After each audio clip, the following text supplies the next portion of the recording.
Is the Mindful Man reading A Is For Apricot, Chapter 1, Lettuce. This is a book which is an Amazon KDP, like all my other books. Oh no, not lettuce again, thought Apricot. His tummy was still recovering from the last time, but he was so hungry that he knew that he had to eat it. It's better to munch on something dull than nothing at all, he thought, resigned. Apricot was a guinea pig, but he was no ordinary guinea pig. He was a dreamer, and his dreams stretched far beyond the rusty confines of his cage.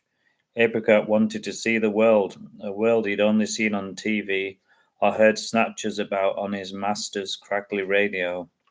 He'd seen other guinea pigs, and all they ever wanted to do was to lay in the sun and have their tummies tickled.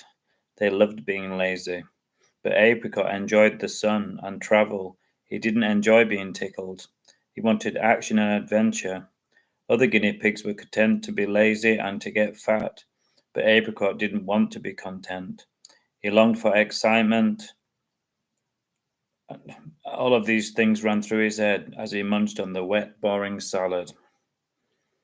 He peered out over the uncut grass and past the autumn trees, and he wished that he could burst out of his cage and run through the woods and see what was beyond it.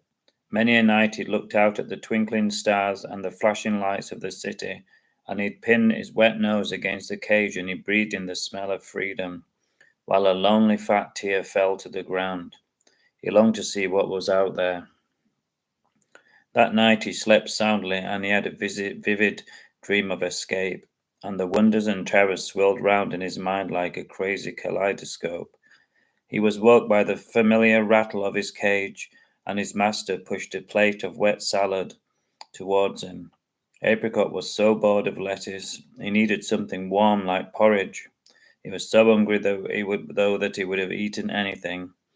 His master was a big, fat, lazy man who loved drinking and smoking and laying about in the sun. He was too lazy to work, and he was too lazy to prepare a decent meal for anyone, especially Apricot. He didn't care about Apricot at all, and he saw him as nothing more than a pest.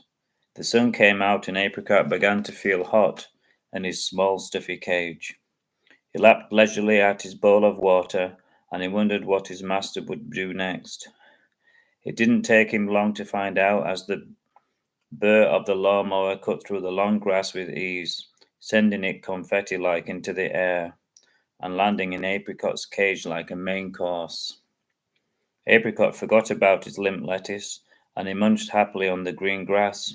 It was a bonus. He watched his master with a careful eye. He knew that he was short-tempered, and he knew that it wouldn't take much to put him into a temper. He knew that he had to make the most of his peaceful time. He had plans to make.